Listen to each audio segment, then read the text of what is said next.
So without further ado, everyone please welcome Sam Ovens. And Sam, go for it.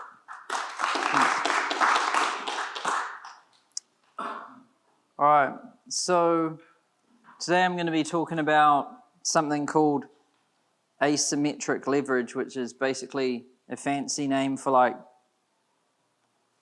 how to gain a disproportionate advantage by like making better choices. So like finding asymmetries and using those as like leverage points for growth. And I think the best place to start is always at the end. So what are like some of your guys' goals here, like for your business? What are you trying to do? Make more money. How much more? So everyone wants to grow. More people or good people? Got it. So like, why I'm asking is because, you know, to achieve that goal, to achieve like what you want to do, there is like infinite different paths that you can take to get there. And it's like, I notice that most people kind of behave like there isn't enough paths, or they're trying to find a path that will work, but there's so many different ones. And really the problem isn't with finding one or even doing one. It's really with just making a choice, like, and choosing between the different ones, because some work better than others. And so really, like, to achieve that goal, what is most important is how to choose what to do to get there, and how to decide between all of the different options. Because you could do like a YouTube channel, you could do a blog, you could run ads, you could do SEO, you could do content, you could be speaking, you could do an affiliate network, you could do like so many different things. But one strategy that I can tell you that definitely doesn't work is trying to do all of those things, right? And so this main point that I'm going to help you with today is really how to choose and how to make better choices and how to find competitive advantage in like your choices. And here's this quote. I gave you this handout too, by the way. So there's this quote on the first page that says, "In a few hundred years, when the history of our time will be written from a long-term perspective, it's likely that the most important event historians will see is not technology, not the internet, not e-commerce. It's an unprecedented change in the human condition, because for the first time, literally, substantially and rapid growing numbers of people have choices. And for the first time, they will have to manage themselves. And society is totally unprepared for it." So like back in the old days, like you just did what like your father did. That was what you did, right? Or you did what jobs are available in your local town. Like you didn't have choices, or like you just learned what the teachers taught you there, right? But now with the internet and with technology, everyone can basically do anything at any time. And so like we've got exploding choice, but really no heuristics or methods for making choices, because they don't teach you that in school. So what I always think about is that I know I could really learn anything and like do anything. I'm pretty sure I could build like a spaceship if I wanted to. There's Google, you can find out anything on there, right? You just need time. Time's the real constraint. And so it really becomes about choosing like what to do, not how to do it, because the how is quite easy, the choice is the hard part. And what I find interesting is that like in the universe, distribution's like never normal. So like if you look at things, it's typically an 80-20 skew between like, you know, populations. They're not distributed normally across different countries or continents, even cities. Even if you look at California and its concentration of people per land, like it's always skewed like that. And what's interesting is that even though humans are bound by like the same constraints, like physics and time, right? No other human has more like disobeys physics or time. Everyone's bound by those. But the results they get are exponentially like skewed. You know, you've got someone like Jeff Bezos, and then you might have someone who like can't afford a coffee. right? So like, how did that happen? Well, really, it's down to the choices of what actions they took.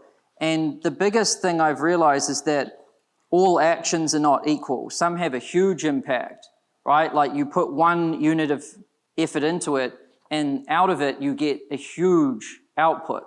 So you've got to think of like input and then output.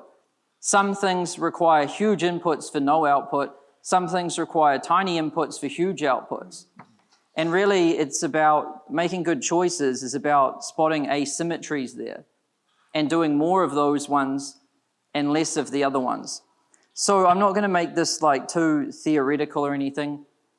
I just wanted to explain why I'm here, why you are here. So you're here to achieve your goal. Why I'm here is to help you choose the best path to achieve that goal. Not by telling you what it is, by the way, because I'm sure you've heard all sorts of things about like different paths you could take. I'm not going to add another one because there's already too many of them. I'm going to try to help you make a better choice of like which ones to do. Make sense? So there's basically 4 mental models that I run through when I'm making like a decision. The first one is just like input and output symmetry. So if you weigh the input resources, which is generally going to be your time or your money or your energy, right? That's what you're putting in to something. Like let's say it's you're going to start like a podcast, right? That's not going to have too much money. It's mostly going to be a time thing and some energy. So that's what you're going to put into it. Then you want to weigh the output results you're going to get from that activity. And that could be in value for users or customers or growth in number of new users, or it could be in profit, right? And then you want to constantly look at all of these different options that you've got, and you want to weigh the difference between the input and the output, right? Now, what you're really looking for is something with a huge output with a small input. Now, an example of something that would be quite low value would be like preparing meals for yourself or going out and buying lunch, right? That takes quite a lot of effort. Like you got to go out, wait, line up and all of this stuff. But the output from that, you're not really getting anything, right? But something else that could be like, that would have a high output but a low input would be like cutting costs out of your company, right? That's very easy to do. It requires hardly any time, and it has more of an impact on profit than new sales. So like, you've got to start looking at things like this. You want to look at the input and the output and try to find the things that can produce a lot for not much. Then the half-life, decay or dividends. So like, not only if you make a decision, then how long, you're really looking at how long do the effects of this decision like continue. So like, how long does the result from this action last for? And how rapidly does its results decay? So for example, if I was thinking like, oh, I'm hungry, I need to go and get something for lunch, right? For me to like, let's say I think, all right, I'm going to go out to this restaurant, I'm going to grab this salad or whatever, that's only going to last for about 6 hours. Because in about 6 more hours, I'm going to be hungry for dinner. And then I'm going to have to make that decision again. So like, how long, if I make this decision once, how long until I'm going to have to make it again? That's like the half-life of a decision. And meals is one of the worst ones because it's going to happen 3 times a day, every day for the rest of your life. And each time it happens, it's burning a lot of energy. So that one has a short half-life. However, if you thought, I used to do this, by the way. I used to think, what am I going to eat? And then start looking on like the internet at like Postmates or whatever. Then my wife would be like, oh, what am I going to eat? And then we'd end up talking about it, then probably having an argument. And then, like, honestly, we'd burn like an hour of time. But it was also like emotionally like taxing as well, trying to find a bloody thing to eat. and then you've got to wait for it to get delivered. I mean, all of this is pretty ridiculous when you think about it, because we're going to have to do it so many times. So I decided to get a chef, and the amount of effort it took to order one meal once was probably the same amount of effort it took for me to hire a chef once. But by the half-life of the hiring a chef decision was years. So by using the same amount of energy that it would to order one meal, you can solve the meal problem for years out into the future. Does that make sense? So that's that's the half-life. So it could have rapid decay, or it could have like steady dividends. And you want to look for things that have long-term stable dividends, like things that you're going to decide one time and they'll continue to serve you for a long time. So for example, like I'm sure you've noticed a lot of famous entrepreneurs wear the same clothes every day, like Steve Jobs or Mark Zuckerberg, right? And there's a reason for that, because it's making one decision one time that's going to solve it for the future. Instead of thinking like, what am I going to wear today? Or what am I going to wear today? What am I going to wear today? And walking into your wardrobe and being like bombarded with choice, right? Instead of burning computational credits in your brain there, like, because your brain doesn't know the difference between like what shirt should I wear or what sandwich should I eat and like who should we hire and what is our strategy.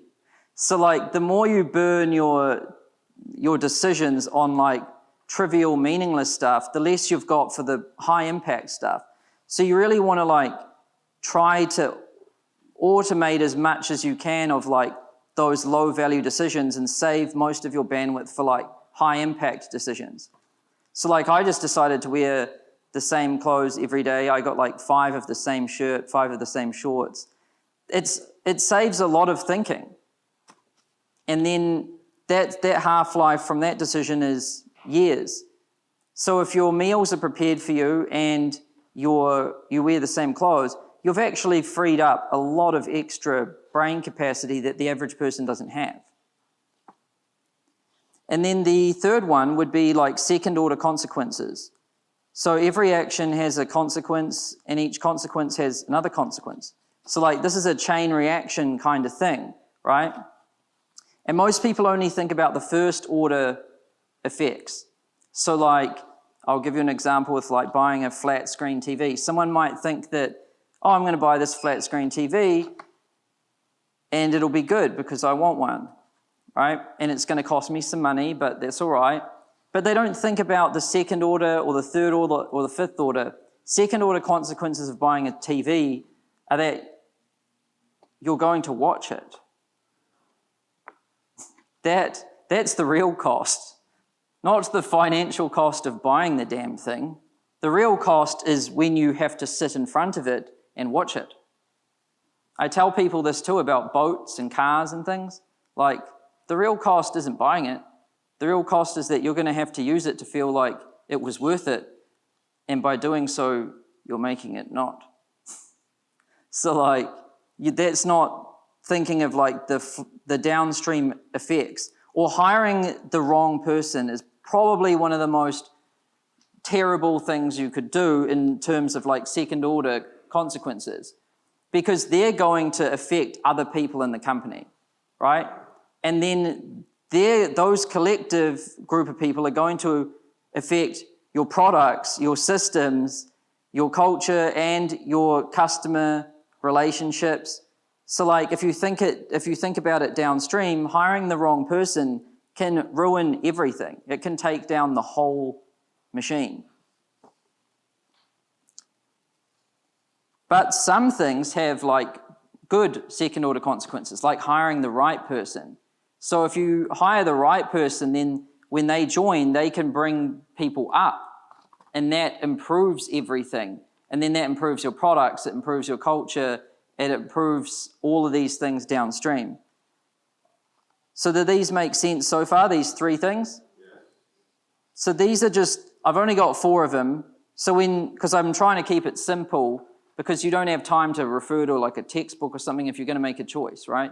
So you've just got to think input and output. What is that like? Does this have half-life? Like, how long is the half-life of it if I do it? What are the second order consequences, if any? And then is there the presence of feedback? So can the input from this action feed back as an input? It's interesting because the guy who was putting this mic on me before, he said, make sure you stand in the middle because this mic is omnidirectional, which means that if it can, this output here can feed back into here as the input and create a feedback loop, right? So like this is the input, that's the output, and if this feeds back into this, which it can if I'm in the wrong spot, then there will be feedback, right? And that causes exponential phenomena. So like if some decisions have feedback and some don't, some have negative feedback, some have positive feedback, but feedback is any place where you see exponential growth like this, feedback is there, right? The only way feedback can exist anywhere in the universe, the only way exponential anything can exist anywhere in the universe is with feedback. So that's a feedback loop that's making that thing go like that. So for example, with finance, if you look at like Warren Buffett's net worth over time, it's exponential. How did it do that? Well, it's because of the compounding effect of interest, right? So like if you have money, then you make money on that money, which adds to the principal, and then it's calculated again. So there's an exponential equation there, right? So the interest is the feedback. But with all of your decisions, there's going to be some feedback there. So an example of negative feedback would be buying something on credit or having to pay interest, right? That's the opposite of it, like getting interest. Or some things are quite powerful. Like I know we grew our company to about 36 million by really exploiting the feedback of like Facebook ads, YouTube ads, PPC ads. And we'd basically take the money we made from it and just feed it back around straight into the input again. So like we were always cycling the money. We were spending about $45,000 a day on ads. And the feedback loop it had a short cycle time. So we could liquidate our spend, which means receive back dollar for dollar, within 24 hours. So we were never like taking too much risk. And so can the output from this action feed back as an input? And if so, how long is the cycle time? And you want to look for positive feedback with fast cycles. Now that's enough of like the theory. There's just those 4 things to think about each time you're going to make a decision. Now I'm going to make it more real and just show you some actual like examples, because that's just some theory. This is some actual things that I've done with this that I've found are like really high leverage. So this is probably one of the most simple things, but it will provide you with so much value, is if you do this exercise called 100 units of time. So just track where your time goes every 1 hour for 7 days. Like set your alarm on your phone for like an hour, have a little notepad, and just it'll go off every hour. Write down what you're doing, do it for 7 days, and then categorize the different actions you took at the end of the 7 days into different buckets, and then sum total each bucket. And it will then calculate those bucket totals as a percentage of whole, and you'll see, based on this category, you spend this percentage of your time doing this. Do you know what I'm saying? And then you can look at where your time goes each week. And then you can look at those actions and then what output those actions generated. So what results, right? Some actions will have done a lot for results. Some actions will have done very little or almost nothing for results. For example, administration, payroll, like government forms, all of this administration crap. It's important. If you don't do it, you'll like probably go to jail. But if you do it, it's nothing special. Like you don't get any advantage. It's not customer facing. It gives you no competitive advantage. Your customers don't thank you for it. They don't even care, or they're not even aware that it exists. So like It's very low value but essential, right? The perfect thing to give to somebody else, right? And so you always want to go through your, like, where is your time going? And then when you know that and when you're aware of it, you can actually change it. And you want to do more of what works, less of what doesn't, and constantly do this. So a good method I've got for this is, like, I always think eliminate, automate, delegate. So, like, first of all, can I get rid of it completely, right? Like, nothing works better than elimination. Just get rid of the thing. Most things you do, you probably don't need to do, honestly. There's all sorts of things that people think they have to do all the time because other people are doing them, which is a real interesting piece of logic, but you don't. Like, the modern world, it's more about what you ignore, not what you pay attention to. So elimination or automation or delegation, the things that you're left with should only be the things that really add a lot of value.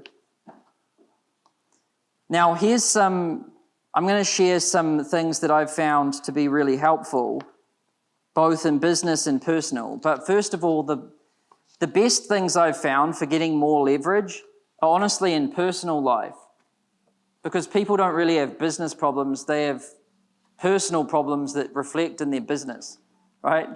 So, like, a business is just an extension of you.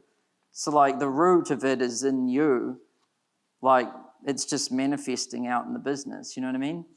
So here's some stuff that I've found. The biggest one would probably be cooking, like, or everything to do with cooking. So, like, people think, oh, I need to go out and buy some groceries. I'll make a list. Then I'll get in my car, drive, find a car park, go into the place, find all of the different aisles, pick up the different things, put them in the basket, go up to the front, wait, pay, like, go out, load trunk with stuff, drive home, unload it, put it on bench, put it into pantry, put it into fridge. Then, like, oh, now we've got to cook. We've got to wash all of this stuff. We've got to slice it. Like, think about the process steps. If you were to, like, write instructions for this stuff, it's long. And it doesn't stop. Like, you don't get it done. You're just treading water. And it adds no value to your customers, no competitive advantage, and there is no reason for you to do it. Like, you only need the food so that you can burn it, and by combining it with your bile and oxygen to produce kilojoules. So, like, that's all you need.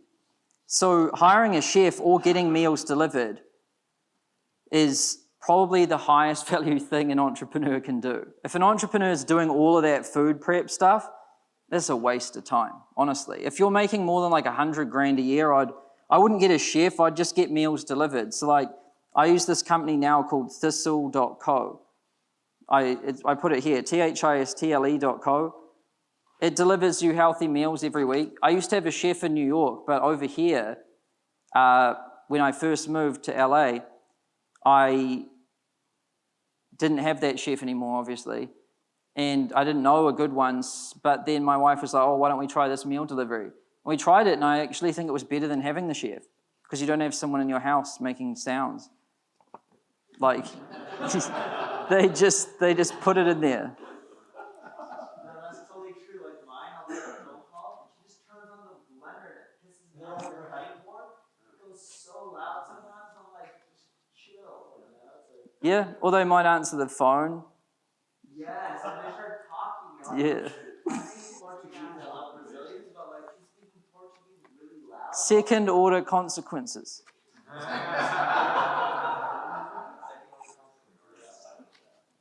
Yeah, it's true. These things happen.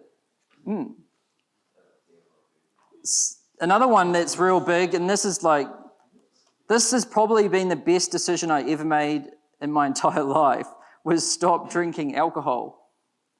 Because, like, to this day, this has been the most impactful thing I've ever done. Because think about, like, with the alcohol thing, not only does it take time to go out and party and whatnot, but it costs money. But the real cost of it is in the second order, which is the hangover. Yeah, well, but that lingers on into the week because you're not hungover, but you're not sharp. And when you're not sharp, like, you don't make the best decisions. And then those decisions then kind of like carry those with you, you know what I mean? So like it really has a really bad effect. So like I just stopped drinking about probably 3 years ago or something completely. And it made a huge difference. Yeah, it's real simple. Another one is like hiring a housemaid. So if you're doing any cleaning or doing dishes or laundry or buying groceries or going to stores, walking dogs, feeding dogs, running errands, it's really bad use of your time. Get a housemaid. And then getting 8 hours of sleep. So like there's science now that shows 6 hours of sleep is scientific low-level brain damage, actually. So like the more you sleep, the better your decision-making will be. You have less time, but you have more, like you can do more with that time. Like a famous corporate raider called Carl Icahn, who's like he's got better returns year over year than Warren Buffett.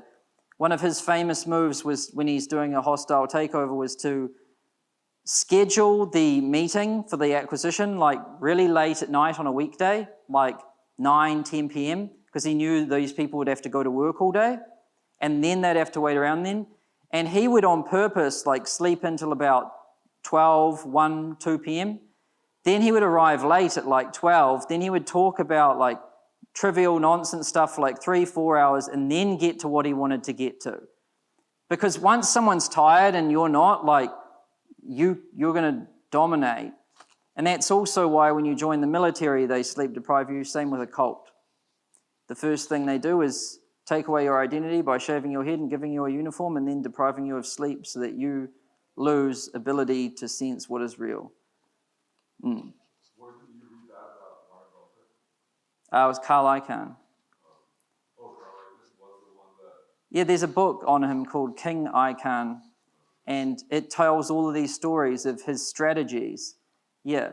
And one of his, like, you'd think a dude who's like he's worth billions, like more than 30 or 40 billion, but you'd think that a guy like that might apply some real fancy, like, data science, machine learning thing to his acquisitions. I mean, one of his most famous strategies is just to sleep deprive the other person and just to make sure he's not. Right? A lot of leverage is in just some real simple stuff. Like if you're well rested and your competitor isn't, like you have a massive advantage.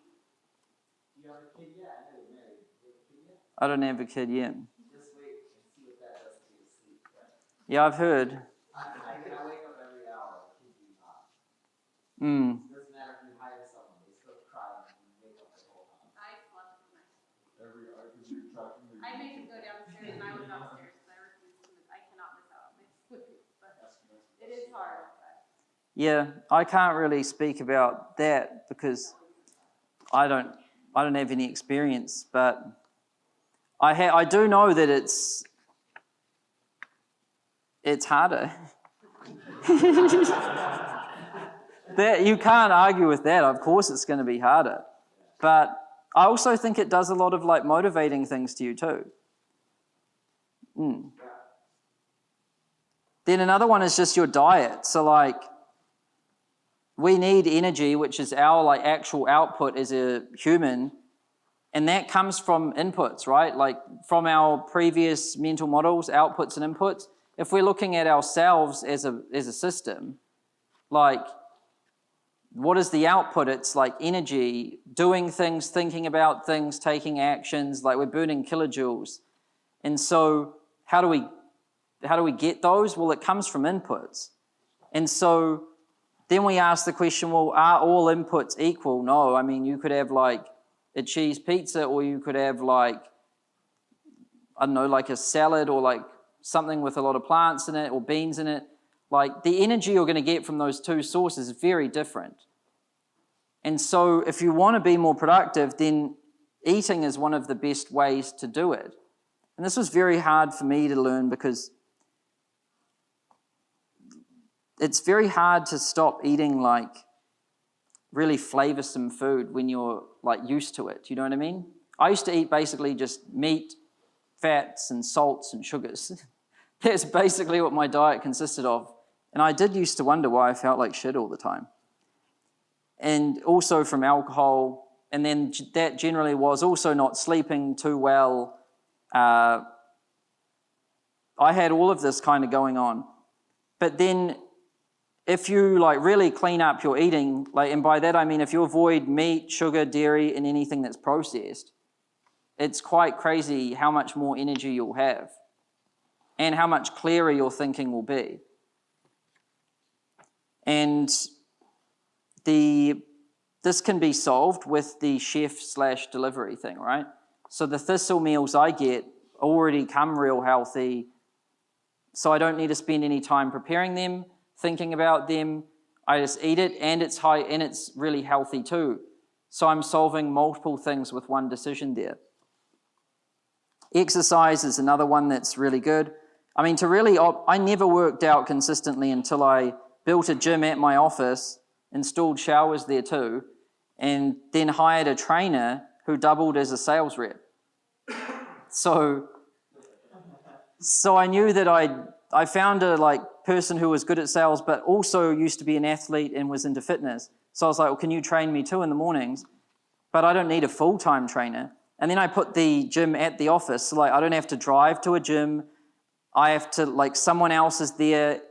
And then I can have a shower immediately after I've been there. So you've got to think, how can you streamline the things that you should do? Because if there's too much effort, like, it'll fall off, right? You've got to really try to make the important things, like eating healthy is impossible if you have to prepare the food or go and always find the food. But if you own, or if you have that food there, it's kind of a default. Same goes for like exercise, same goes for all of these things. You have to not rely on like self-discipline or motivation, which is in short supply. You have to just make it the path of least resistance, really. And then meditation helps a lot. Planning tomorrow, today helps a lot. So like if you plan out what you're going to do today the night before in detail, like every 30 minutes, then by the time you wake up, you spend no time thinking, what should I do today? You just go. It's amazing it's such a simple thing. You'll get twice or 3 times as much done. Because most people waste their time not doing stuff, but thinking about what to do, or switching between tasks in kind of anxiety, thinking that this one's higher impact, no, this one's higher impact, no, this one's higher impact. Which one is higher impact? By the time that's done, at the end of the day, they've just been thinking about it a lot and switching, not doing anything. Then optimizing your environment. So like, if you look at all the objects in your environment, like your office or your house, some of them are stimuli for like bad behavior and some are stimuli for like good behavior, right? So like, this is why having ice cream or chocolate in your house isn't really the best idea, or even having a lot of alcohol in your house, probably not the best idea, because you're way more likely to use it. Same with having a TV. I don't have a TV. When I got internet hooked up, the woman on the phone was like, sir, it's free cable. Like, it's free. You would be silly not to get it. And I was trying to tell her, woman, this isn't free. Like, I'm going to have to watch this thing. And that's expensive. But these people, they pretend like it's free, and it would be a shame not to use it. It would be a damn shame to use it. I told her she couldn't pay me to put this free cable in my house. What did she say, out of curiosity? She didn't get it. And I realized that no real amount of explaining would... It takes a different level of awareness to understand these things. You know what I mean? Mm. What about meditation? Yeah, it's changed my life a lot. I just do 20 minutes a day every day. Just like clear your mind for 20 minutes? Or what? All I do is just sit on a seat, set my phone alarm for like 20 minutes, and then I just close my eyes and breathe in through my nose and out through my nose, and you're trying to just focus on the sensation of the breath going past that part of your nose on the skin. So you're just trying to hold your focus on like that feeling of the air passing through, not thinking of anything. But what will happen is you'll start to like have a thought that leads to a thought that leads to a thought, and then you'll catch it. And then you just bring your attention back. And then you'll have a thought, catch it, bring it back. Really, it's just the practice of catching yourself wandering and bringing it back. And then you can do it faster, and it will go down less branches each time you catch. Most people go down so many branches that leads to something else, and they get up and they start moving around the house, and they're doing all of these things, and then at the end of the day, they realize, oh shit, I was doing a meditation. What happened? Right?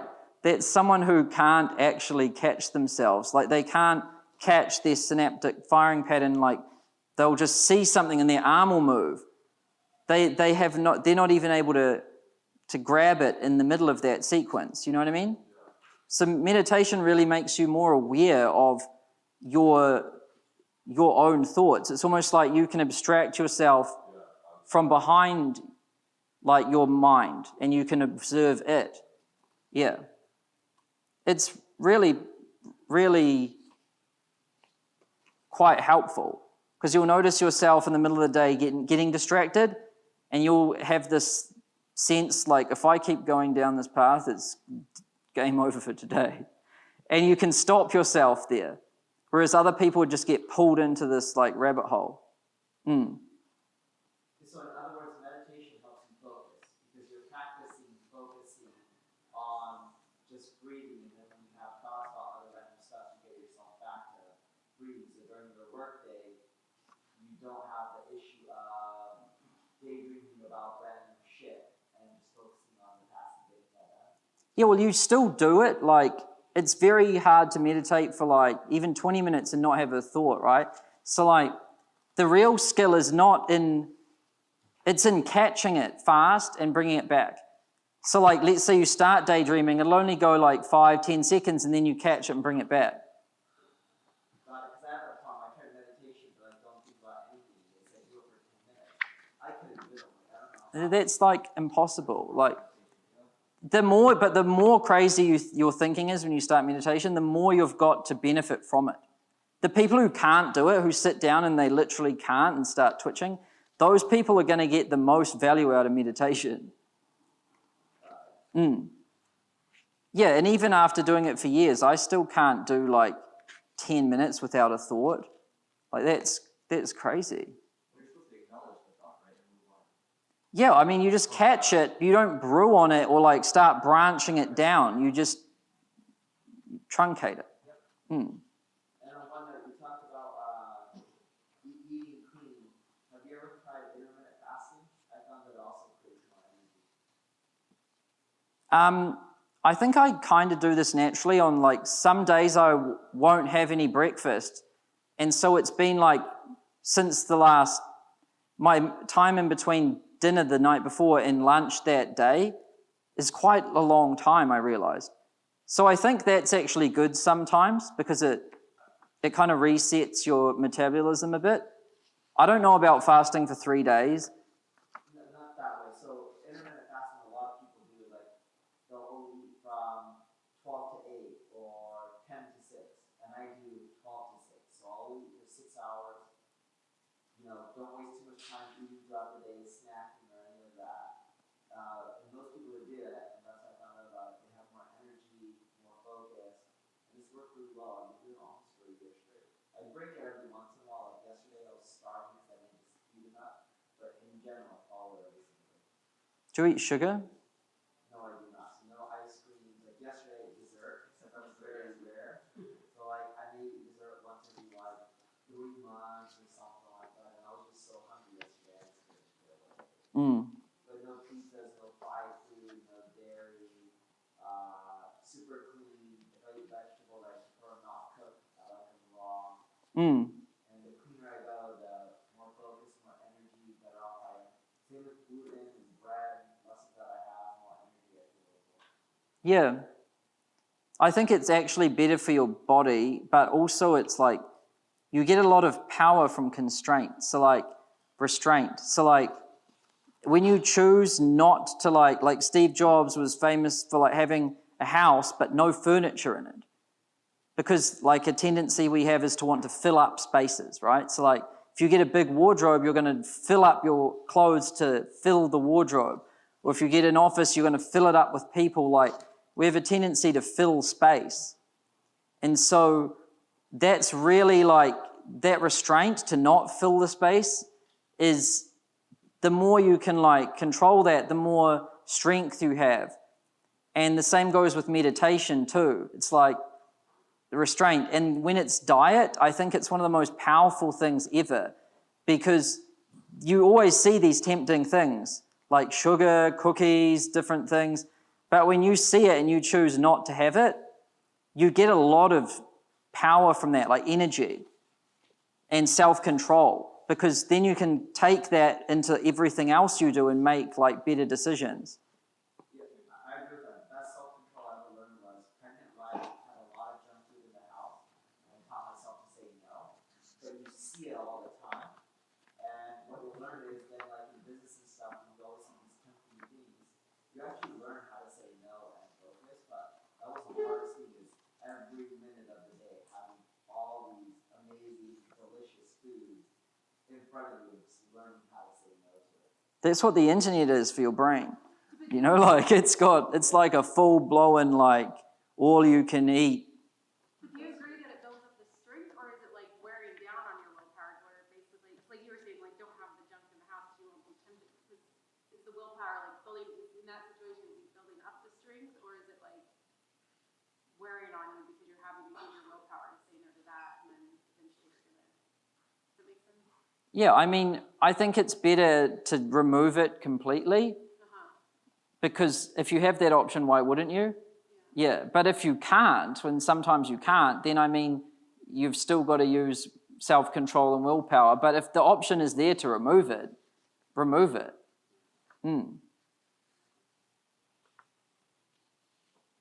So those are some like personal asymmetries. Then there's some business ones. So setting a powerful long-term vision, mission, and principles. I mean, almost no companies have these, but the ones that are good, like Amazon and Google, like they've had very clear vision, mission, principles. One of the best piece of business content I've ever read in my entire life is Amazon's letters to shareholders, 1994 to 2018, right? You can get them online. The letters to shareholders are like SEC public documents. They're only like 3 pages each. It's Bezos writing to the shareholders at the end of each year, from its first year in business all the way through. And it goes from being like, you know, a company everyone thought was going to fail to being the most valuable company on earth. So like, and you know it's factual because it was written at each time throughout that journey, and it has to be checked by the SEC. So like, it's not some book in hindsight where the author's like, yeah, I did this and I did that. This is what happened. And you start to see Bezos's thinking and these principles he uses for making decisions. You can see how Amazon became like it did. It's not an accident. Same with Google. Their letters to shareholders, like a very 1997 to 2018, they're very enlightening as well. You can see what, like the meaning behind Google.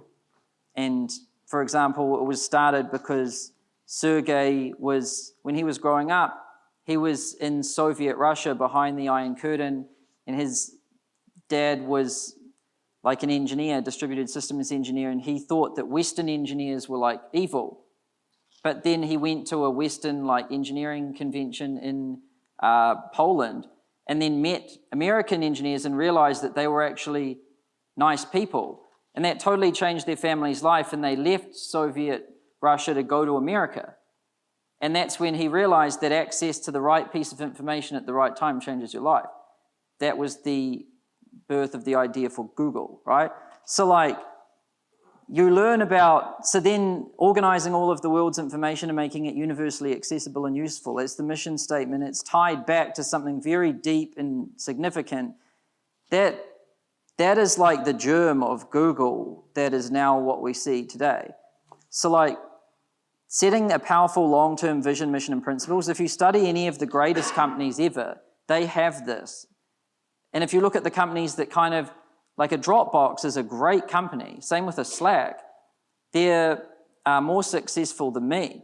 So I'm not saying that they're not successful, but you can kind of see that they have lost, they don't have a really long-term goal. For example, like I know Drew Houston from Dropbox said he just wanted to make an internet gem. That's basically what they did with Dropbox. So then once that's done, it's like, well, now what? And they don't have a second product in them, you know what I mean? And same with Slack in a way, I think. Like, I'm not sure if they have a second product in them yet. It's too early to tell.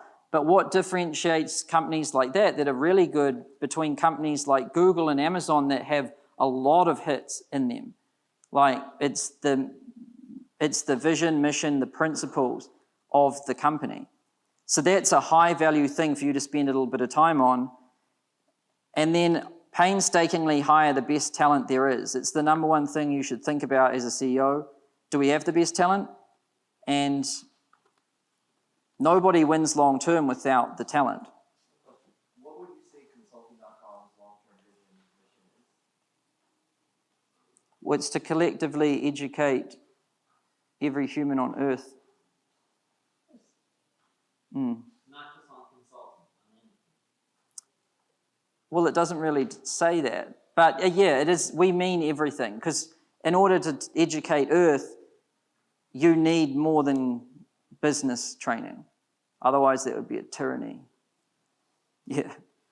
If the whole of Earth listening to me in English, like, yeah, it needs to have a diverse languages and a wide array of different things to learn, because there needs to be diversity there, because otherwise the world wouldn't function properly. So culture is another thing that's really important to, like, if you spend time improving that, it's got a high output. Really, product is a huge one. When I made this realization, it changed everything for me in business. Like, I'd always obsess a bit too much about, like, the marketing and stuff. And I'd always think about the marketing. Like, how can I make my marketing better? How can I do this better? Like, how can I have an edge against this person on this? Like, but it was all to do with marketing stuff. And then I realized that, like, the best product always wins. It just takes the market time to realize what that is, right? So, like, there's also this saying from Benjamin Graham, who wrote The Intelligent Investor, like, which is Warren Buffett's, like, Bible, basically. And he says, in the short term, the market is a voting machine. But in the long term, the market is a weighing machine. It weighs you on value. But in the short term, it's a popularity contest and, like, hype. And every market behaves like this. So, like, it's often tempting to think about creating a new marketing thing, because someone else just came in and everyone's talking about them because they've got a podcast or something, right? Or they're doing Instagram stories, right? Like, that, you've got to be careful of that danger, because that might be helping them get a bit of popularity in the short term, but in the long term, it's not going to be about that. The market's only really going to care about who's got the best product. And by them working on that, they're not working on their product, so you know you're good. You've just got to sit it out for a bit. So focusing on your product is absolutely a high leverage activity. Reducing costs. Another one is, like, when I noticed how much time I wasted on food, I thought, well, what about my whole team? And my whole team was doing the same. They'd, like, wait for, like, go up, like, find a place, wait in a line, do all of this. And I realized that they weren't sitting together, which they could have been communicating together, and they would have been wasting less time. So I decided to get Thistle for them too. So now we get Thistle delivered, And it was a really good decision because every day we have lunch together and there's good communication. It's made the team stronger, like the culture better, communication better, and more productive. So like that was same with having a coffee machine, a good one, right? Because if people keep leaving the office to go and like line up for coffee, that's inefficient. Like they should just be able to get it there. So these are all very common sense things, but common sense isn't common practice. So I just thought I'd share those. Then on the final page, I made this thing called the 80-20 power grid. And I just roughly listed out like some different activities and their different amounts of like how much they would be worth per hour. Some things are negative, like drinking alcohol. That's definitely like minus $100 an hour. Some things are like worth nothing, like checking Facebook and Instagram. Yeah, that's a true like $0 an hour job. No one gets paid to check Facebook and Instagram. Like you're just burning time. And then you can see $10 an hour stuff like cooking meals, cleaning, washing dishes, doing laundry. Like I'm sure you've caught yourself cleaning your house and being like, what the fuck am I doing? Like, this is going to take me hours. And it's really energy consuming. But then on the other end of the spectrum, we've got things like capital allocation decisions, salary and incentive decisions, restructuring, long-term partnerships, and radical innovation. These are all like $100,000 an hour activities. So you want to spend more of your time down this side and less of your time down this side. And I've just provided you with some examples here, but I actually encourage you to do your own analysis. That's why I taught you those 4 mental models here. So that you can, whenever you approach a decision, you can just run through these 4 things in your mind rapidly and you can weigh input, output, half-life, second-order consequences, presence of feedback, and then you can assess all the options and look at them differently. Yeah, so that's basically it. Any questions? Questions? Anybody? So when you're doing this, like this is great for us, like how have you applied this to your staff and your team? Because like getting them to think through these mental models and kind of think about their personal efficiency, do you run internal training or do you provide tools for them? Kind of how do you solve that problem? Yes, so if it's someone who has to make a lot of decisions all the time that are important, then for example, a software engineer, right? They have to make probably 5 key decisions per line of code. So like that's a lot. And you inherit all of your every day with software engineering, you build on what you built yesterday.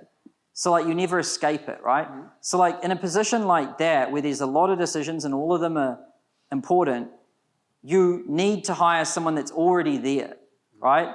In any position where someone has to make a lot of decisions, they need to already be good. I learned that. You can't train them they need to be good from day one. But for other people who don't make decisions as often and they're not as important, then you can find people who are really willing to learn and they work really hard and they're committed. And then you have to make a point of showing people, there's 2 ways. One is you should define your principles. So we came up with 10 core values and that's how we make trade-off decisions. And then I would show, whenever we approached a decision, I would show my thinking, long form, of how I arrived at this conclusion and what principles it was using. And you have to kind of explain it, kind of like what I'm doing here. I'm explaining things about how you would approach something. You have to express that to them so they can learn. Otherwise, all they're seeing is you made that option, but they don't know why. Yeah. You have to expose kind of the wiring within the box. You know what I mean? And a kind of second question to that is when screening people who already embody those principles, like mental models? Like, what are some things that you have found are a great way to kind of identify those traits in people? Because during the hiring process, you get like a sliver of someone, and you get like a kind of a snapshot. Have there been any things that have worked for you for identifying that? Yeah, the best question I've got for that is like, what I say to people is, all right, so why don't you explain to me like every key milestone and decision you've had to make in your life since you left like high school. And I want you to give me the key milestones. The whole answer should take no more than about 5 to 10 minutes. And at each milestone, I want you to tell me like what the decision was you had to make and why you chose that path. That's what you ask. Why?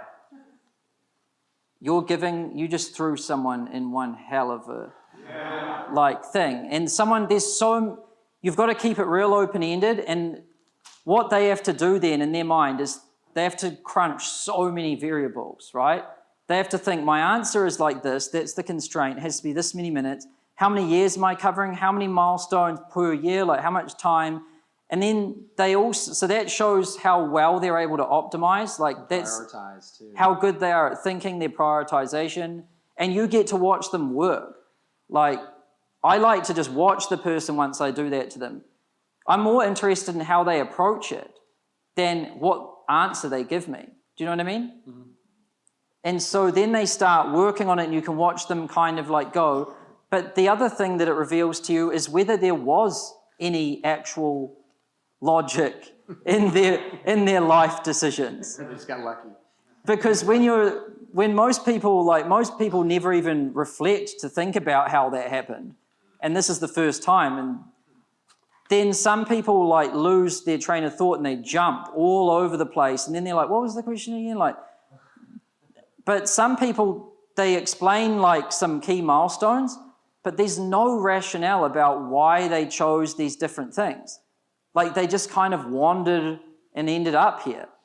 And so someone who has really clean, articulate thinking and very introspective and is good at like optimizing basically computational horsepower, like that person's going to shine with that question.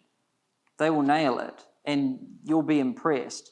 So like that's probably the best one I've got. It's not a like, are you a good thinker? Yes. Yeah. Those are the worst questions. You have to throw someone into chaos and watch them. Have you found that case studies or anything work? I've heard kind of like pros and cons of like giving people problems to work through and seeing the outcome. Have you tried that at all? Yeah, that's kind of like a problem. Yeah. Yeah, it's just throwing them into it. Another thing is like, we try to just look to see if someone's done something great, like built something great. Because if someone can't show anything great that they've done, then there's probably not much greatness there. You know what I mean? Mm-hmm. So like, it's kind of a ruthless way to hire. Now that you're going to have some false negatives there in that some people might have potential to do something great and you're going to be excluding them. But sometimes you just have to find someone that's already there. You know what I mean? You can't train and bring up everyone because mastery takes a long time. So like, you should always be doing some training and bringing up some people, but a lot of the time you need to find people that are already there. And the best heuristic we've got for that is just to look at, have they done something great? Like, have they built something great? Mm. And that's what Facebook and Google use too. Like when they hire product managers or engineers or designers, they just look at the best products that they like and they find who built those and they hire them. Yeah, the book Work Rules talks about like how they just... Like by Lao Tzu or something? It's by... Something Lazarus or... Yeah. Work Rules, it's just about, he was the head of HR for Google and talks about something very similar. Yeah. Next question. So what would you say are the two most important team members that you hired? In my company? Yeah.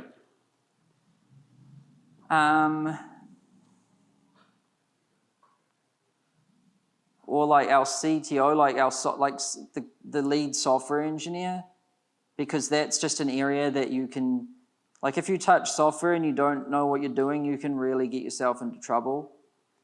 Plus the difference between good and great is like 100 times, right? So like that's a huge leverage thing. Plus you inherit all of your decisions every day.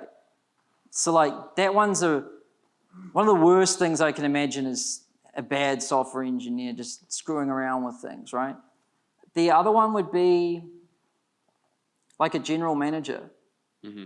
So someone who can look after all of the like, keep all the cogs turning, like payroll, compliance, benefits plans, like time off thing requests and sick pay things and like, you know, all of the administrative stuff, also like the financials, the tax return stuff, the accounting, bookkeeping, all of that like operational burden that you can't eliminate, but doesn't add any value to customers.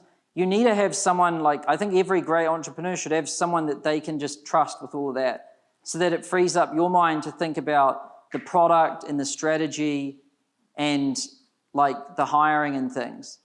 Do you have a personal assistant too, or is that general manager kind of your assistant? I've got a personal assistant that doubles as like a office assistant, and because I don't have enough personal assistant jobs, but that's different than our general manager. Got it. But our company's at like 20 staff, so like I think your assistant could basically be the general manager when you have like 5 staff, right? Mm. But when you have about 20, there are 2, and if you have an office specifically, like, yeah, an office manager is important with an office.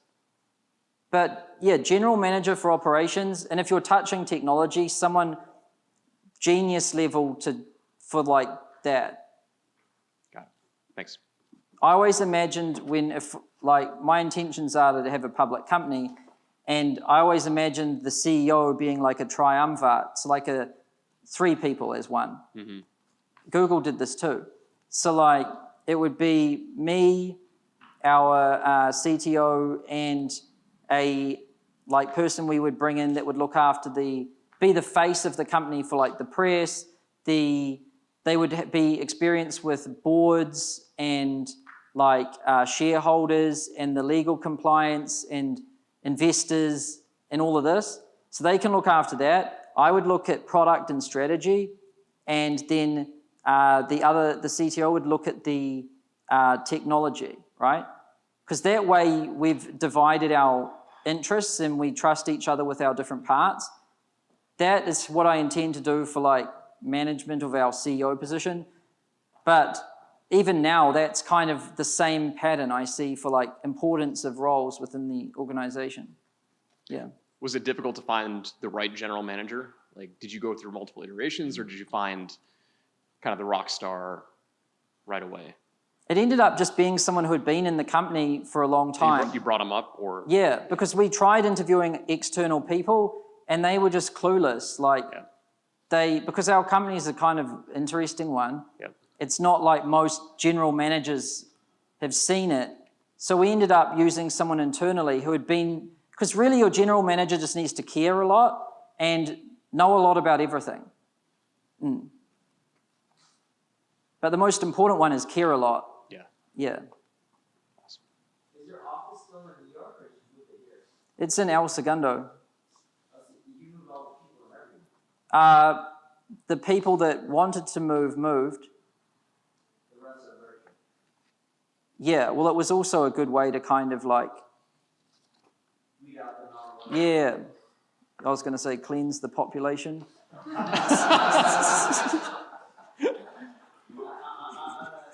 tip, try having your assistant also drive you around when we have to go places. More efficient when you save time. That's what I just try not to even go places.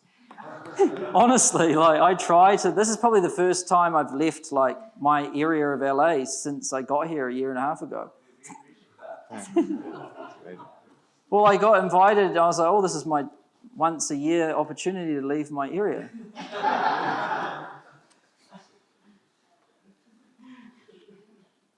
But in LA, getting in your car, you know you're in for some inefficiency, like right away. Like the moment you're like undoing the door, like you're in for some waste. No, so I have a driver, I have a fridge in the back, a laptop tray table, and I can just work, internet, everything I need while wherever I go.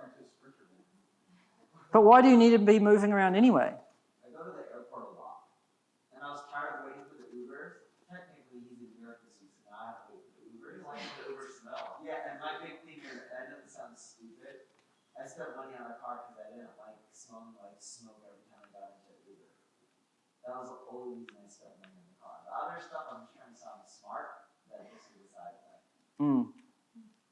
Yeah, I guess if you have to travel around, then you should try to optimize that environment, that it's not as counterproductive like you did. But I always try to eliminate something at its source. You know what I mean? Yep. So do you live like right next to your office? 5 minutes. Yeah. I think 5 minutes is not, that's kind of, it might even help a bit because it gives your brain a little bit of time. It's about one good song. Wait, how do you get to your office then? You drive? Yeah. That works. And I made sure that our office was on the ground level and the car park was like ground level. There's no like key card scanning. There's none of this crap. Like you just park and there's probably 8 steps from my door to my seat. That's crazy. I bet you actually really did count. Yeah. Yeah, I was looking at all of this stuff. Yeah, that's good. Smart. John? Thanks for the session. Amazing content. I'm curious, kind of personally, even being here and listening to this, it's like a big stretch in growth, or to think about going to the next level. What are some of your personal motivations, or like your driving principle to want to conquer the deeper levels of self, and what are you aspiring for, like your personal big vision that drives all of this growth that you've been experiencing?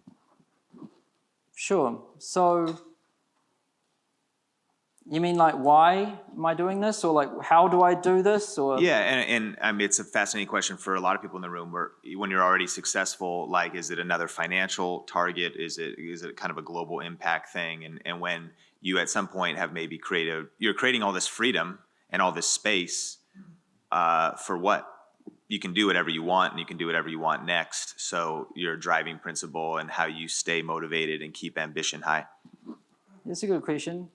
So, I mean, when I got started, it was mostly just I wanted to start a business because I was poor and I didn't want to be, right? So, like, it was mostly to make money, and I viewed things very differently back then, because then once you've got money, you want to, like, enjoy it, right? Like, you're like, now I'm rich, now I should, like, party and things. Like, but then that all... you realize that isn't, like, you're not that satisfied by just having some money and some time. Like, it's way better than not having it. That's true. But, like, it's still just like, meh. So then you start thinking, and then you get dissatisfied. So, like, you're like, I need another obstacle. So then you might think, oh, more money, or I'm going to do something else. But then you arrive there again, right? And then you just keep finding that you keep arriving at these positions. And so I just thought it would be cool to attack a long-term, lifelong goal. You know what I mean? So, like, instead of thinking of things in 1 year increments, or like in amounts of money, or like accumulation of different objects, it was like lifelong purpose or mission or something. Starting to think like, why am I here? Yeah. And then that's very different. It's like, oh, okay, well, that's why I'm here. I should do it. And if I don't, then it's a kind of a waste of my life. And also, it's needed. So, like, it's a problem for everybody. And that you enjoy doing it. Like, I actually love doing this stuff. It's more enjoyable and entertaining for me to do this than to be on a vacation. And then it gives me a good reason to make more money, because I can use it for this purpose. So it's like money has a lot more meaning and power now for me because I'm using it as like a source for something. And that's basically it. So like it's something bigger than you, lifelong, long-term purpose that ironically is how you actually make the most money. And so for you, you connected, it's to educate the world, right? Yeah, well, that's a big problem I see. I mean, universities are all like failing, student debt. I mean, just look around, education is a bit of a mess, and it's pretty important, especially when you think that it's upstream of every other major human issue. So like if there was education there, it would probably solve a lot of these other things. So like, I think it's important. I personally like it. And I've spent the last 8-9 years doing it. So like, it seems like a good fit and it motivates me. So that's how I find the motivation now, like every day. Yeah. And I've found that that's also essential if you want to motivate other smart people. Because smart people are smart. Like you can't do tricks with them, like to help you and your company. Like to try to get them to commit their life to something, like you need some real actual purpose. You know what I mean? So that's also, it's a recruiting strategy. It's a culture thing and it's personal motivation. It really is like, it ties into everything. That's why I said thinking about the long-term vision, mission, and principles is a good use of your time. Yeah. Awesome, thank you. Hi. So I wanted to ask, like, how do you determine what kind of tasks to delegate to your employees versus doing it yourself? Do you utilize this power grid? Yes, I do. And I mean, I typically think, can I eliminate it? Can I just not do it? That's often a good one. Because if you just don't do it at all, no need for anything to happen. So I do that quite often with a lot of different things. Even things I think, no, surely you can't not do it. I'm like, let's just not do it for a bit and see what happens. And it's amazing how many times you're like, oh, cool, don't need to do that. Then delegating would be next if you have to do it, like payroll, things like this. Delegate that like always. The only time you should keep it for yourself is if you know it's probably going to take more time if you delegate it because the person doesn't have the skills. So you're going to have to teach them and it's going to be more time to get it done. Or if it's so mission critical that your extra level of like expertise on it, even though it's going to take your time, which is scarce, is worth it because the output's so big, right? Yeah. And do you ever feel like, like you can do it the best and that's why you have to do it versus having... Depends what it is. Like if it was like writing code, I know that Daniel, our CTO, who kicked my ass. So it'd be really dumb for me to do that. You know what I mean? Yeah. And then with accounting, I've got an accountant that I trust, and same with lawyers. So like, you've got to really, the hardest part with delegation I found is you have to actually find good people. Right. Because a lot of people think they've just got control issues and like they don't delegate and they're trying to learn how to delegate. But really it's because even if they did delegate to them, it wouldn't work. Right. Finding the people is the hard part. Then delegating is easy. But most people try to save time on hiring people. So they look at 3 people and hire one. Like, yeah. I interviewed 600 people over 1 year to find our CTO. Wow. I spent most of last year doing that. So it took hundreds of hours, but it was worth it. Mm-hmm. Most people would view that as a waste of time, right? Right. Okay, thank you.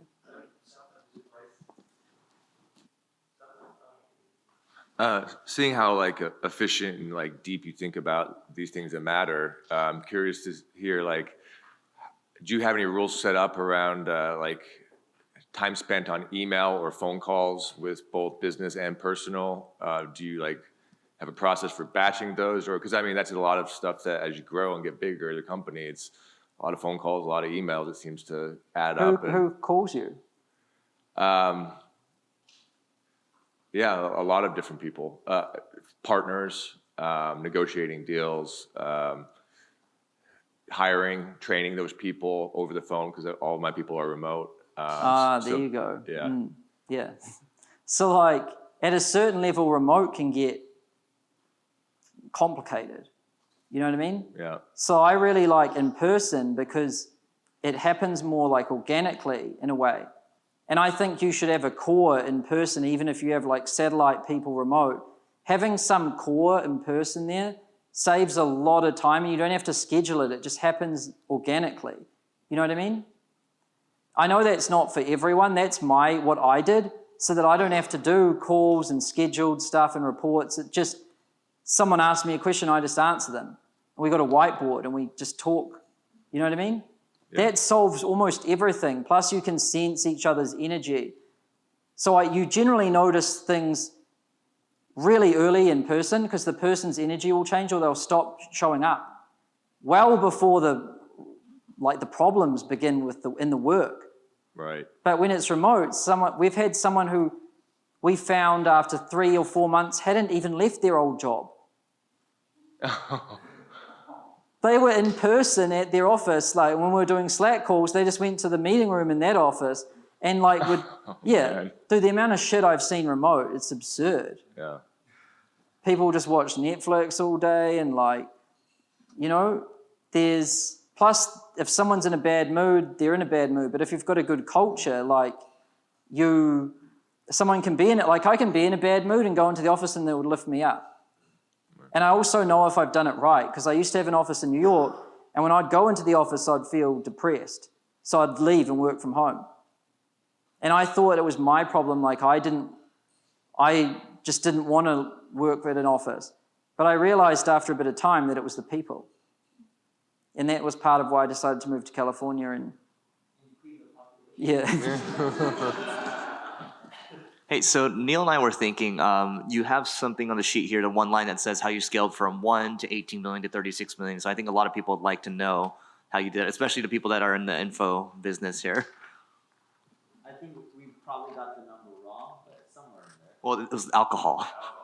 Yeah. No, so I went from 1 million a year to 18 million a year pretty much in the 18 months trailing my decision to stop drinking alcohol. It wasn't entirely because of that, but it had a huge part to do with it. How much alcohol would you drink? I would get drunk on Fridays or Saturdays. I wouldn't drink during the week, but I would, stay out till 3 or something and it would linger in and affect my whole week. Because it throws your whole system out of balance a bit. You start feeling anxious for no reason. And when you're anxious for no reason other than a chemical reaction, then you start worrying about different parts of the company and you start to assign that anxiety responsibility is over there and all sorts of weird things happen.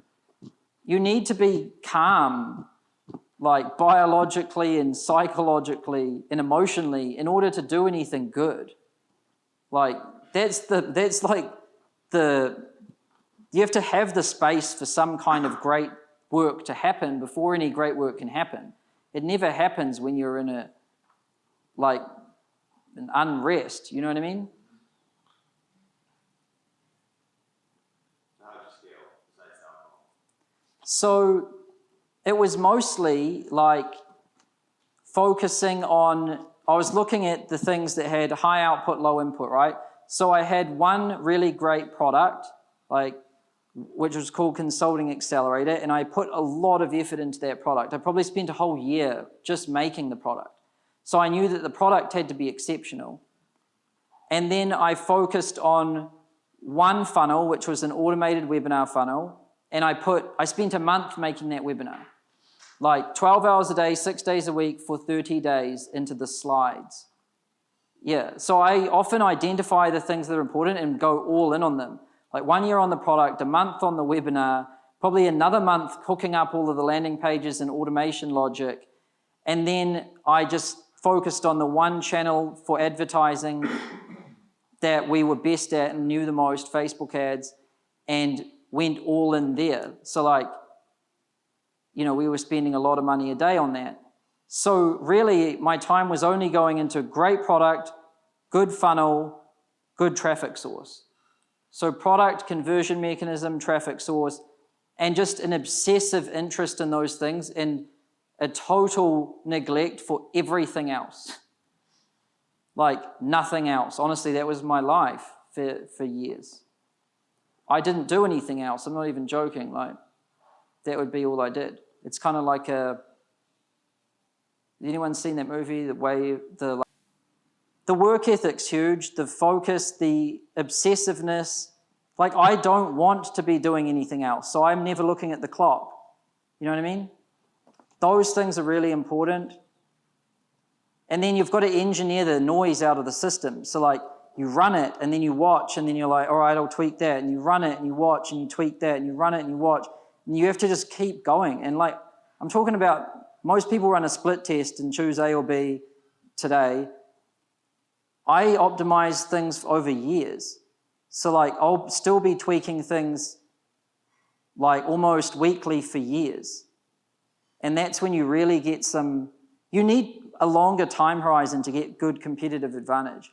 So typically when I focus on something, it's for like years. It's not just short-term stuff. Like what I've been building this year and last year is something that no one's going to know about until next year. So like all of my time has gone into something that no one even knows exists yet. Yeah. And that strategy won't even make money next year. It's only really going to make money probably in 10 years. So like the longer term you can think, that's probably the biggest lesson for anyone is long-term thinking. Like no one goes out there, and that means that it's kind of easy to win when you think out there. Do you know what I mean? Everyone's trying to make money in the short term by exploiting little things. Like you can tell by how many people jumped to Bitcoin when that came. Yeah, these buzzwords, right? But if you think long term and you focus just on value, because one thing's true is that the market will always gravitate towards value over the long term.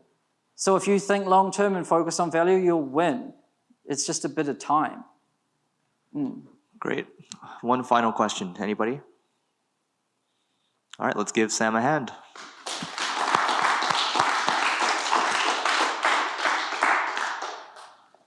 So we're going to go on a maybe 10, 15-minute break, and then we'll come on back.